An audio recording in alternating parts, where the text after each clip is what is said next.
बिस्मिल्लाहिर्रहमानिर्रहीम। अस्सलाम वालेकुम। आज जिस मौजू को हम ज़ेर बहस लाएंगे वो है प्रोसेस ऑफ करिकुलम डेवलपमेंट। निसाब साजी के कुछ असूल होते हैं और इन असूलों को मद्देनज़र रखते हुए निसाब तैयार किया जाता है, निसाब की डेवलपमेंट होती है। सबसे पहली बात इसमें आती है माहौल या माहौली हालात का तज्ज़िया। निक हॉल्स के मुताबिक माहौल का तज्ज़िया निसाबी अमल के लिए पहला जुज़्व है और ये निसाब के दूसरे अज्ज़ा के लिए बुनियाद फ़राहम करता है। निसाब के मकासद कंटेंट यानी मवाद के इंतखाब, तरीक़ा तदरीस, तलबा के नफ्सियाती तकाज़ों और दिलचस्पियों, मिलानात और ज़हनी सतह का जायज़ा लेने के बाद ही निसाब मुंतखब किया जा सकता है। दूसरी बात आती है इसमें अग़राज़ व मकासद का तय्युन। अग़राज़ व मकासद का तय्युन किए बग़ैर निसाब साजी का अमल सही रुख इख्तियार नहीं कर सकता। मवाद का इंतखाब, तालीमी अमल की रहनुमाई और जायज़ा लेने के लिए जांच का मयार मुकर्रर करने के लिए मकासद का तय्युन करना और इन मकासद को मुतय्यन करना इंतहाई ज़रूरी है। तालीमी अग़राज़ व मकासद कौमी नज़रिया हयात, मुल्की पॉलिसी, मुल्की लीडर्स यानी रहनुमाओं के ख़यालात, कौमी और इलाकाई मसाइल, मुआशी और मुआशरती ज़रूरतों के साथ साथ मजहबी और तहज़ीबी तकाज़ों, बच्चों के नफ्सियाती तकाज़ों और तालीमी मसाइल, नए इल्मी व फ़नी रुझानात को मद्देनज़र रख के मुतय्यन किए जाते हैं। इसका अगला मरहला जो है वो है मवाद का इंतखाब। मकसद के तय्युन के बाद मवाद का इंतखाब किया जाता है। ये मवाद इल्मी तसव्वुरात, अफ़कार, असूल व क़वानीन, इक़दार, रवैये, रब्त ज़ब्त को मद्देनज़र रखकर मवाद की तरतीब की जाती है। फिर ये है कि इसमें आमोज़श के तजर्बात को भी मद्देनज़र रखना पड़ता है और अमली सरगर्मियों का भी ख़याल रखना पड़ता है। अगर तो मंतकी नज़्म व ज़ब्त को मद्देनज़र रखते हुए मवाद की तरतीब की जाए तो ये मवाद मंतकी तंज़ीम के हवाले से कहलाता है। और अगर बच्चों की ज़रूरतों और दिलचस्पियों को मद्देनज़र रखते हुए और उनकी सहूलत को भी मद्देनज़र रखा जाए तो ऐसा निसाब जो है वो नफ्सियाती मवाद कहलाता है। इंतखाब मवाद के जो उसूल हैं उनमें से सबसे पहली बात यह है कि मवाद अहम और मुमताज़ नौइयत का हो, यानी इधर उधर से चलती फिरती बातें शामिल ना की जाएं, बल्कि मवाद की अहमियत को मद्देनज़र रखते हुए शामिल किया जाए।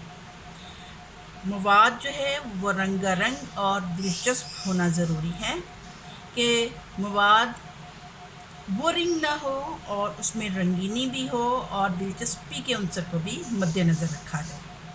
फिर ये है कि मवाद दिलचस्प हो और मुफीद हो, यानी बच्चे पढ़ के कुछ फ़ायदा हासिल कर सकें, इस कंटेंट से आइंदा ज़िंदगी में पेश आने वाले मसाइल को हल कर सकें।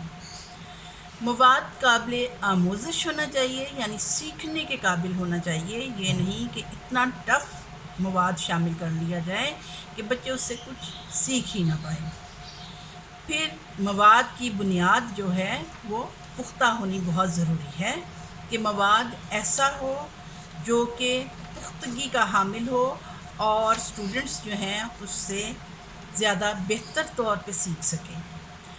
अब तंज़ीम मवाद के असूल जब हम देखते हैं तो उसमें सबसे पहला असूल है असूल तदरीज, यानी बच्चों के ज़हनी मयार, बलोगत और जमात का ख़याल रखते हुए जो तसव्वुरात, इल्म, अफ़कार, مہارتیں سرگرمیاں شامل کی جائیں وہ درجہ بدرجہ پہلے سادہ ہوں اور پھر پیچیدہ کی طرف جائیں، آسان سے مشکل اور مقرون سے مجرد اور معلوم سے نامعلوم اور حال سے ماضی اور مستقبل کی طرف گامزن ہونا چاہیے۔ دوسری بات اس میں آ جاتی ہے اصول تسلسل۔ تدریج کے ساتھ ساتھ علم، تجربہ یا مہارت میں ربط ہونا بہت ضروری ہے، یعنی پچھلی کلاسز میں جو کچھ سیکھا ہے بچوں نے انہی تجربات کو بروئے کار لاتے ہوئے اگلے سال کے اگلے تجربات جو ہیں وہ اس سے ملتے جلتے ہوں اور اس سے ان کا ربط ضبط ہونا چاہیے۔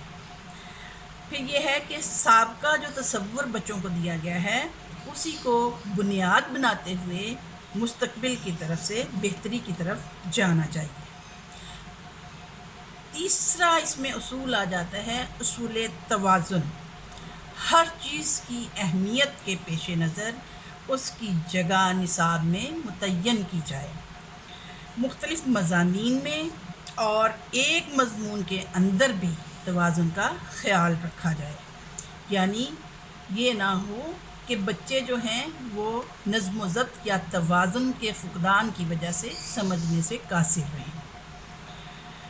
پھر چوتھی بات جو آ جاتی ہے وہ طریقۂ تدریس کہ مطلوبہ مقاصد کے حصول کے لیے مناسب ترین طریقۂ تدریس کو کام میں لایا جائے، اور طریقۂ تدریس کا آسان اور سادہ ہونا بہت ضروری ہوتا ہے۔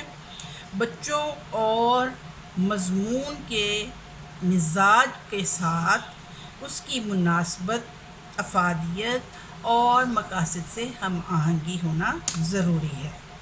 مؤثر تدریس وقت کی بچت اور دیگر وجوہات کا طریقۂ تدریس کے انتخاب کی بنیاد بنانا ضروری ہے۔